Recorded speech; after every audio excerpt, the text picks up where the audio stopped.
Jamaah, oh jamaah, alhamdulillah, alhamdulillahirobbilalamin. Kembali lagi di Islam Itu Indah, jamaah Islam Itu Indah yang dirahmati Allah yang baru bergabung. Kita ingatkan lagi, tema kita pagi hari ini adalah rumah tangga itu butuh energi ekstra loh. Wah ini masya Allah. Udah kalau dibilang butuh energi ekstra berarti benar-benar harus berjuang banget nih, masya Allah luar biasa. Sebelum kita lanjut mendengarkan tausiah dari guru-guru kita, saya akan kembali mengajak jamaah Islam Itu Indah yang ada di rumah untuk kembali melihat sebuah video tayangan ya tentang suami setia jemput istri bekerja naik sepeda. Masya Allah, ini di tayangannya.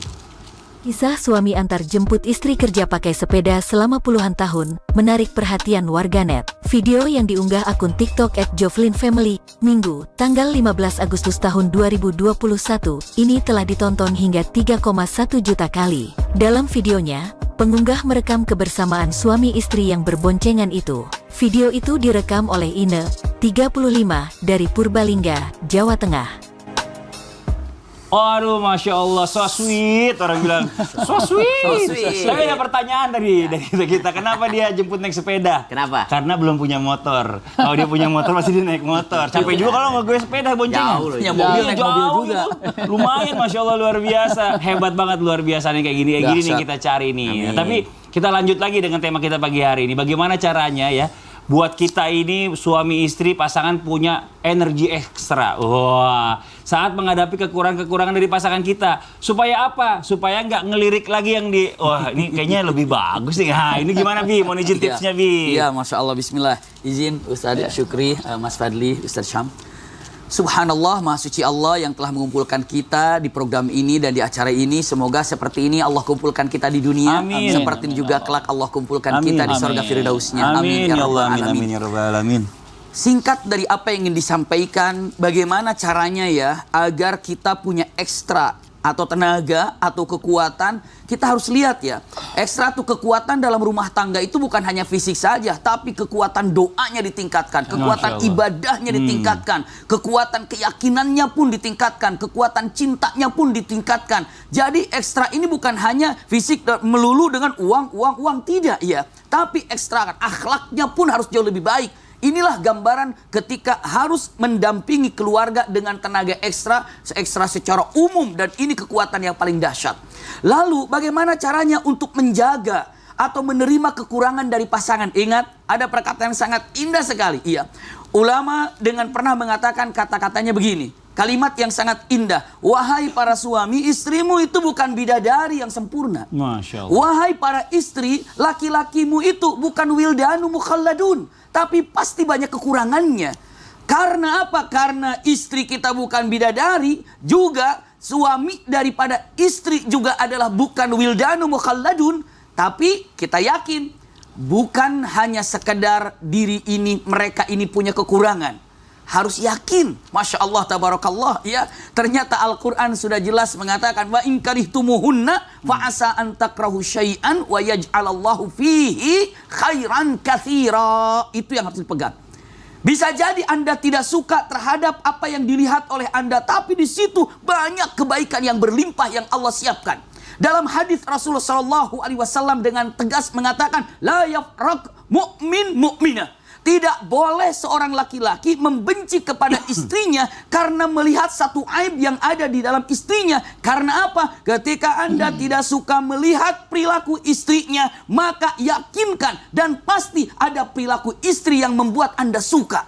Inilah gambarannya. Tidak semuanya akan mengatakan saya tidak suka, saya tidak suka. Pasti ada celah rasa yang disukai. Maka cara menumbuhkan itu adalah bersyukur terhadap apa satu celah kebaikan yang dimiliki oleh pasangan tadi. Kalau seorang suami, seorang istri pandai mengorek-ngorek, mencari kekurangan daripada pasangan hidup, pastikan yang baik akan sirna. Tapi kalau seandainya suami istri pandai untuk mencari-cari kebaikannya walaupun hanya 1 dari 100, pastikanlah in syakartum la azidannakum. Ini berlaku. Satu kebaikan itu akan bertambah menjadi 2, menjadi 3, menjadi 4. Ketika pasangan hidup ini pandai untuk mensyukuri daripada kebaikan yang ada. Kalau sudah demikian, maka akan menjadi kokoh apa yang terjadi. Karena hatinya sudah jatuh cinta, bukan hanya sekedar matanya. Wallahu a'lam bishawab. Masya Allah. Jazakallah khairan kasiran. Makasih banyak ilmunya Ustadz Abi Maki. Yang pernikahan ini Masya Allah luar biasa ya. Udah cukup panjang kita belajar dari beliau nih, luar biasa. Nah sekarang kita lanjut. Tadi saya tertarik dengan apa yang disebutkan oleh guru kita Ustadz Abi Maki. Yang namanya pasangan kita itu nggak mungkin sempurna. Ya kalau buat suami nggak mungkin istrinya itu seperti malaikat. Yang semuanya itu kayaknya sempurna. Begitupun istri. Suaminya itu bukan malaikat. Yang namanya manusia punya kekurangan kata Ustadz Abi Maki. Tapi bagaimana seandainya menghadapi pasangan suami atau istri yang sering melakukan kesalahan berulang-ulang. Nah kadang-kadang nih, mohon maaf nih ya Ustaz Syukri ya. Orang kalau udah ngelakuin kesalahan berulang-ulang, takutnya salah satu pasangannya ada yang ngerasa ilfil. Nah bagaimana rasanya kita tuh untuk bisa ya Allah menerima ya kan. Terus bisa memaafkan walaupun berkali-kali dilakukan hal yang salah gitu. Mohon izin penjelasannya, Fadhol silakan. Izin, Silakan. Alhamdulillah yang sulit kalau seandainya kita sudah bilang El4 tuh. Apa tuh? Lo lagi. Kalau bahasa Medannya kau lagi. Kau lagi. Ini yang menjadi sulit. Karena memang apa? Begitu kita ketemu sama istri ketemu sama suami, terus kelihatannya rival tuh. Apa yang kurang, itu yang nonjol. Apa yang baik, tidak dipuji. Nah, di sini menjadi kesulitan dalam rumah tangga. Ada satu hal yang kadang-kadang sederhana ya. Seorang suami, seorang ayah begitu dia pulang ke rumah, dia bawa martabak. Terus dia senang nih membawa martabak ini, ekspektasinya tinggi. Mudah-mudahan dia punya istri, dia punya anak, senang ini makan martabak. Begitu sampai dia panggil istrinya, ayo sini ayah bawa sesuatu nih, surprise dia bilang. Begitu ketemu lihat apa ya, dibuka, kok martabak. Nah ini hati-hati. Nah inilah kadang-kadang yang awal mula merusak semua rumah tangga itu. Kita sulit memuji tetangga aja doyan. Tapi memuji ayah nggak bisa, memuji suami nggak bisa. Nah disinilah menjadi kekuatan bagi diri kita. Kalau kita ingin menguatkan peran suami kepada istri, peran istri kepada suami, pahami saja bahwa begitu sudah menikah, pasti di atas 50% kekurangannya dominan. Itu yang nomor satu.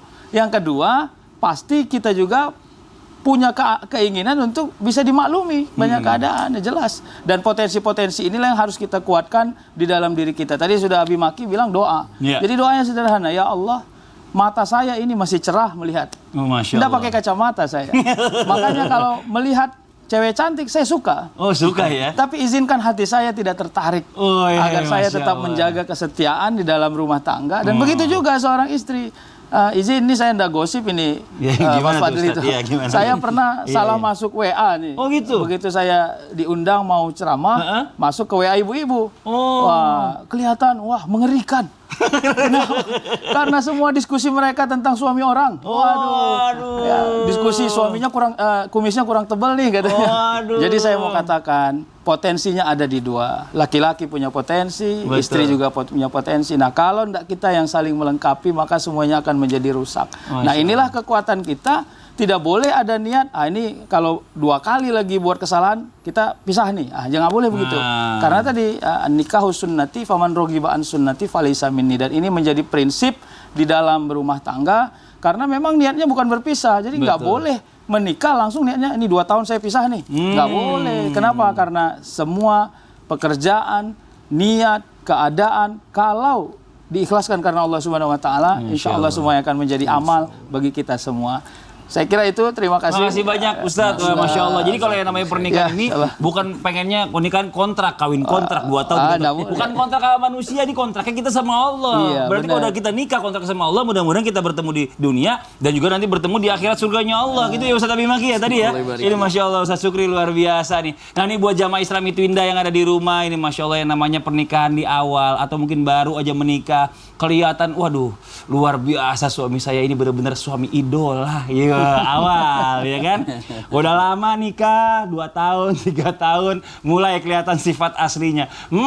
Begitu nggak taunya. Wah ternyata katanya kita ini harus punya tenaga ekstra ya untuk memahami, mempelajari, bahkan sampai ada istilah maklum pasangan saya yang suka begitu. Nah, kalau ada kata-kata kayak gitu tuh, nah itu kagak enak tuh didengarnya. Mau izin menjelaskan Ustaz Syam. Padahal gimana caranya supaya tetap baik terus di mata pasangan nih? Tapi Abi Ustaz serta guru-guru kami yang dimuliakan Allah Subhanahu wa taala, ba'da naqul a'udzubillahi minasyaitonir rajim. Wa'mur ahlaka bis-salati wastabir 'alaiha. Ternyata kehidupan ini bahkan hatta kita memerintahkan dalam hal sholat pun beribadah kepada Allah Subhanahu wa taala mesti ada kesabaran di dalamnya. Tentu saja dalam berumah tangga mesti ada kesabaran di dalamnya. Kesabaran menghadapi lo lagi gitu. Iya. 4L. Menghadapi orang yang sama, makanya dikatakan ternyata di judul tausiahnya sekolah seumur hidup adalah menghadapi seorang pasangan. Dikisahkan adalah seorang orang soleh yang ternyata sedang berkunjung kepada temannya yang soleh juga. Akhirnya dia pun datang ke rumahnya. Ketika datang ke rumahnya dia tanyakan kemana si fulan. Kata istrinya, dia sedang ke hutan cari kayu bakar. Lalu dikatakan, kenapa ini istrinya kasar sekali ngomongnya gitu. Kapan dia pulang? Entahlah, mungkin dia tidak pulang-pulang lagi tuh, dimakan dia sama hewan buas di sana. Kenapa ini jawabannya seperti ini? Akhirnya sang teman soleh tadi setia menunggu kawannya datang dari hutan. Ketika datang dari hutan, dia pun memikul kayu bakar yang sangat berat di punggungnya dengan diiringi beberapa ekor harimau. Subhanallah. Akhirnya si kawan yang soleh ini menaruh daripada kayu bakarnya dan menyuruh, memerintahkan harimau tadi untuk pulang kembali ke hutan. Berbincanglah mereka. Beberapa tahun kemudian kembali lagi orang soleh tadi mengunjungi temannya. Namun kali ini ketika ditanya kepada istrinya, kemana suamimu? Dia sedang mencari ridha Allah. Dia sedang dengan bahasanya yang indah, bahasa yang halus. Semoga Allah berikan keselamatan kepada suamiku. Datanglah sang laki-laki soleh memikul kayu bakar, tapi tidak ada lagi harimau di belakangnya. Dikatakan sama temannya, yang menjadi pertanyaan saya, kenapa istrimu berubah? Kata yang orang soleh tadi, bukan sifatnya yang berubah, memang istriku sudah tergantikan. Yang dulu yang kasar itu sudah meninggal dunia, saya menikah lagi yang lebih halus. Terus apa kelebihannya? Yang dulu itu yang saya mau tanyakan, dulu kok diiringi oleh harimau? Subhanallah, kata lelaki soleh itu, dulu waktu istri saya kasar, Allah gantikan dengan saya menundukkan hewan-hewan buas yang ada di hutan. Tapi kali ini Allah kirimkan saya istri yang halus, saya tidak bisa lagi menundukkan hewan. Karena tidak ada lagi daripada wasilah amal yang itu. Subhanallah. Jadi kesabaran itu membuahkan karomah ternyata. Jadi kalau dikatakan kemuliaan itu bisa datang daripada kesabaran seseorang menghadapi pasangannya. Itu dicontohkan langsung oleh baginda Nabi SAW ketika para sahabat sedang bertamu di rumah baginda Nabi SAW. Tiba-tiba ada suara piring pecah. Ternyata siapa? Ibumu sedang cemburu. Ibumu sedang cemburu, yaitu Ibunda Aisyah radhiyallahu taala anha warḍaha sedang cemburu dengan kedatangan daripada istri Nabi yang lainnya. Maka subhanallah dikatakan bahwa Rasulullah saja mengatakan ataupun dalam riwayat disebutkan al-mar'atu kal mir'ah, wanita itu bagaikan cermin. Cermin di sini bisa jadi dia retak, bisa jadi dia pecah, bisa jadi dia juga adalah refleksi daripada diri kita. Maka bukan hanya kita belajar untuk menyempurnakan pasangan, tapi kita juga belajar karena dia adalah cermin bagi diri kita untuk bermuhasabah diri. Wallahu ta'ala. Masya Allah. Jadi istri kita tuh sebenarnya tergantung kita ya. Kita ini suaminya, kita yang mendidik istri kita. Ini Masya Allah luar biasa. Jadi bagaimana istri itu nggak ada yang mau disalahin. Emang nggak perlu disalahin. Karena suaminya yang ngedidik. Kalau sampai istri jadi nggak benar, berarti suaminya mendidiknya nggak benar. Kan gitu. Ustaz Bimagia, Ustaz Syukri, mau izin Ustaz Syam. Ini Masya Allah. Nah sekarang kita lanjut lagi nih buat jamaah Islam itu yang ada di rumah. Waktunya kita menjawab pertanyaan masuk yang ada di sosial media Islam itu Indah. Kalau gitu langsung aja kita masuk ke segmen Tanya Dong Ustadz. Kami semua tanya dong Ustadz. Oke, langsung kita masuk ke Instagram dari @Dwi_Tesa_I. Wah, assalamualaikum Ustadz. Waalaikumsalam warahmatullahi wabarakatuh. Saya menikah sudah 5 tahun dan dulu saya menikah di umur 17 dan suami 18 tahun. Sebenarnya saya sudah tidak nyaman dengan rumah tangga saya karena suami yang pengangguran sudah 1 tahunan ini ketika saya menanyakan tentang nafkah keluarga, dia selalu marah kepada saya. Alhasil saya masih meminta uang kepada orang tua karena saya juga tidak punya penghasilan. Apakah benar usia seseorang ya? Seseorang maksudnya. Seseorang menikah juga bisa berdampak pada keharmonisan rumah tangga, Ustadz. Wah, jadi apakah usia pernikahan dini ini mempengaruhi dari harmonisnya keluarga? Mau izin penjelasannya, Ustadz Syukri. Izin ya. Alhamdulillah. Memang ya begitu tadi. Begitu sudah menikah, cinta dan rasa rindu kepada rasa cantik, rasa tampan itu sudah menipis ya. Karena berikutnya adalah tanggung jawab moral, tanggung jawab material. Maka bagaimana? Apakah usia itu punya pengaruh terhadap penghasilan atau kemampuan dan tanggung jawab, memang sedikit banyaknya ada. Masih ada. Tapi yang jelas itu tadi, kalau niatnya sudah kuat menikah, maka ini bukan tentang rasa cinta aja ini, tapi tentang bagaimana membangun komitmen tadi. Dalam Al-Quran Allah sebut ya, wa'ashiruhunna bil ma'ruf. Itu kira-kira memang mempergauli pasangan, istri, suami dengan baik itu memang menjadi sebuah kemestian. Jadi seorang suami itu harus keluar, Betul. cari rezeki. Nah, kalau saya juga ditanya misalnya, apakah seorang istri juga boleh membantu? Harus. Karena memang tanggung jawab itu bukan berbeda antara satu dan yang lain. Bila mana satu bisa membantu memudahkan, yang satu ikut beserta, silahkan saja. Yang penting ada keridoan di dalamnya. Betul. Dan ingat, anak-anak itu menjadi tanggung jawab. Jadi ya jelas, ini kan ada persepsinya sederhana nih. Bagaimana supaya bisa cukup? Pertama, serius mencari yang belum ada. Ya. Kalau yang belum ada nggak banyak maksimal, tidak maksimal, maka kurangi yang mau dikeluarin. Nah, ini juga harus Jangan besar pasak daripada tiang. Iya, tepuk dada tahan selera. Wih, Jadi bukan tepuk mantap. dada tanya selera. Kenapa? Karena ini menjadi kekuatan bagi kita untuk membangun rumah tangga. Jadi kalau uang cuma 100.000, jangan seleranya tinggi banget gitu. Nggak boleh. Harus dikontrol, dibuat dengan benar supaya prioritasnya menjadi ketemu. Nah, inilah kekuatan rumah tangga supaya tidak cekcok terus tuh. Betul. Supaya tidak cekcok. Jadi akhirnya dia muak lihat suaminya, suaminya juga muak lihat dia. Itu kadang-kadang kan begini. Dia baru belajar dari ustadz, kalau mau marah harus santun. Nah, terus dia marah sama suaminya. Terus gimana dia marah? Bang, awak mau ngomong ini bang. Apa? Jijik kali awak nengok muka abang. Dia juga bilang, sama deh, abang juga mau ngomong. Apa? Abang juga jijik nengok muka kamu. Nggak boleh. Nah, jadi walaupun mau ramah, mau kasar, tapi tidak boleh ada perseteruan di dalam. Karena memang komitmennya adalah begitu sudah ada anak, sudah ada rumah tangga, apalagi masyarakat menyaksikan kita semua tuh.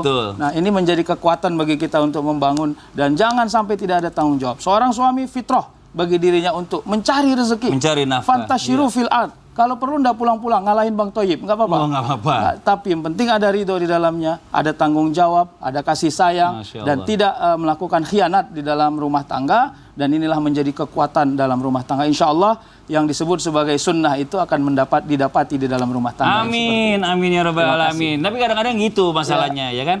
Kalau misalnya suami itu punya hobi sama punya tanggung jawab, jangan hobinya aja dilakuin main game online, aja kerja enggak, kerja dulu, dapat duit pulang baru main game online. Boleh ya? Hobi boleh ya, Ustaz Abi Maki ya, Ustaz Zukri ya. Nah tadi gitu, kalau marah sama suami Ustaz tuh, abang mohon maaf bang, mohon maaf banget bang. Ini keluar dari kata-kata dari mulut saya, abang saya jijik sama abang itu bahaya gitu, itu bahaya. Gitu bang. Ustaz Syam, bentar sih. Saya juga mau ngomong. Ini sebentar. Sebentar. Nih, ada pernah ngomong gak Ustaz Syam? Apa tuh? Lu katanya kok udah nikahan kok jadi gendut gitu sih? Ada pernah ngomong kayak gitu nggak? Ini mah ngatain saya. Ini mah bukan nanya, ini kan ngomongin bener-bener langsung nusuk gitu loh. Orang naik 15 kilo. tapi ini kejadian banyak gitu ya. Bagaimana nih buat pasangan saling punya energi walaupun sibuk ngurus keluarga, apalagi buat ibu-ibu nih yang udah punya anak ya kan? Ya tadi badannya segini tiba-tiba jadi segini. Bagaimana caranya supaya bisa tetap menyenangkan pasangan? Ini mau izin penjelasannya gimana? Kalau ada pertanyaan bagaimana, nah kita lanjutkan setelah yang satu ini. Tetap di Islami Tinda. Jamaah, jamaah. Alhamdulillah. Iya.